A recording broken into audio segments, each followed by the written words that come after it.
সবাই? আশা করি ভালো আছেন। তো বন্ধুরা, এই লকডাউনের মধ্যে ঘরে বসে থাকতে থাকতে আর ভালো লাগে না।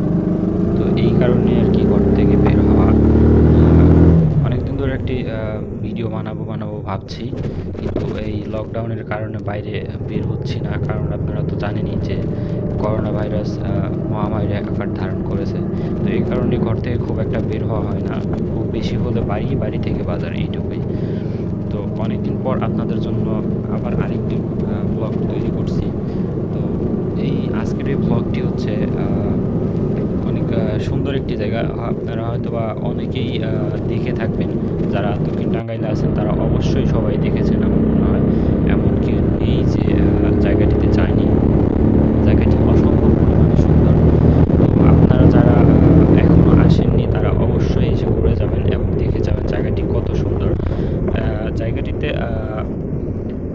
অনেক অভিনয় করা হয়, অনেক আপনার টেলিফিল্মের অভিনয় করা হয়, আবার অনেক মানুষ ঘুরতেও আসে। স্পেশালি জায়গাটি হচ্ছে আমাদের দক্ষিণ টাঙ্গাইলে নাগরপুর থানায় অবস্থিত। এটি পাকুটিয়া ইউনিয়নে। তো পাকুটিয়া জমিদার বাড়ি, আজকে যেখানে যাচ্ছি সেটি হচ্ছে আমাদের দক্ষিণ টাঙ্গাইলের পাকুটিয়া জমিদার বাড়ি। তো জায়গাটি অবশ্যই আপনারা এসে ঘুরে যাবেন। আর কেউ যদি না আসেন, অবশ্যই ভিডিও আপনি যদি এই ব্লগটি দেখে থাকেন, তবে আমি শিওর দিয়ে বলে দিতে পারি যে আপনি এখানে যদি কখনো নাও এসে থাকেন, এই ব্লগটি দেখার পর আপনার এখানে আসার ইচ্ছা জাগবে। কারণ জায়গাটি সত্যি এতটা সুন্দর। আর সবথেকে বড় বিষয় হচ্ছে মানে এই জায়গাটি অনেক পুরাতন।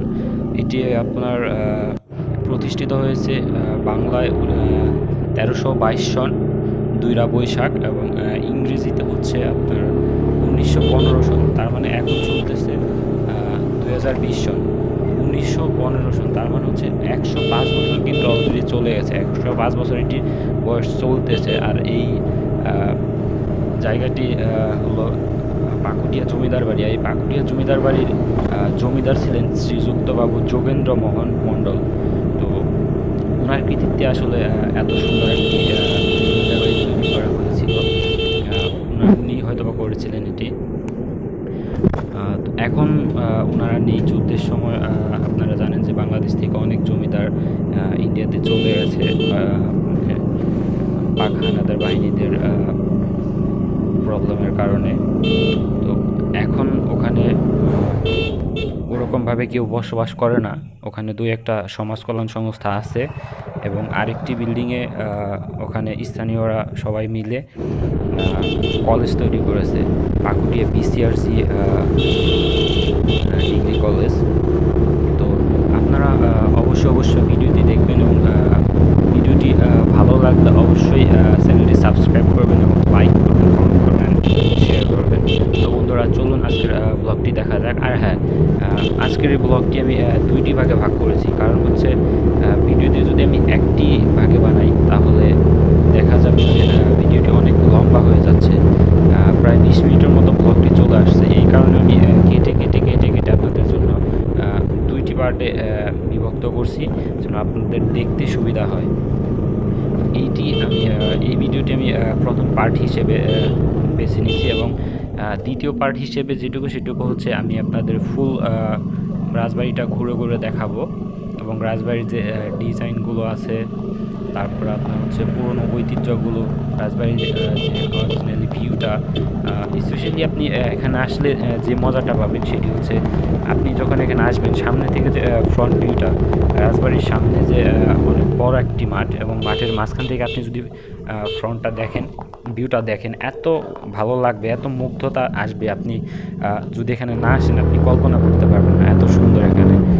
তো আপনারা অবশ্যই এখানে আসবেন। এটি আমার আপনাদের কাছে একটি রিকোয়েস্ট। যারা এখনও আসেননি বা দেখেননি জায়গাটি, তারা অবশ্যই এখানে আসবেন এবং দেখে যাবেন। আর যদি আপনি আসেন তাহলে ওখানে যে সিঁড়িগুলো আছে উপরে উঠতে পারেন, কারণ উপরে ওঠা কিন্তু রিস্ক। কারণ যে সিঁড়িগুলো অনেক ভাঙাচোরা ভাটা। যদি আপনি উপরে আসেন তাহলে অবশ্যই নিচ থেকে ওখানকার যে স্থানীয় আছে মানে প্রহরী আছে বা অন্যান্য লোক আছে, তাদের অবশ্যই আপনি একটু নক দিয়ে আসবেন যে আপনি উপরে যাচ্ছেন। একা একা কখনো যাবেন না, কারণ হচ্ছে আপনি জানেন না যে ওইটার উপরে কি আছে বা কি হতে চলেছে। এরকম অনেক থাকতে পারে যে ওখানে উপরে ধরেন থাকে না কিছু ছেলেপেলে, এরকম কেউ থাকতেই পারে। তো আপনারা গেলেন, একা একা গেলেন, সেখানে একটা বিশৃঙ্খলা সৃষ্টি হলো। তো আপনি অবশ্যই নক দিয়ে যাবেন, যখন যাবেন উপরে যাবেন, উপরে উঠলে অবশ্যই কাউকে জানিয়ে যাবেন যাতে আপনার কোনো ধরনের সমস্যা না হয়। তো বন্ধুরা, আমরা ভিডিওটি অবশ্যই ভালো করে দেখবেন এবং সম্পূর্ণ ভিডিও দেখবেন, টেনে টেনে দেখবেন না।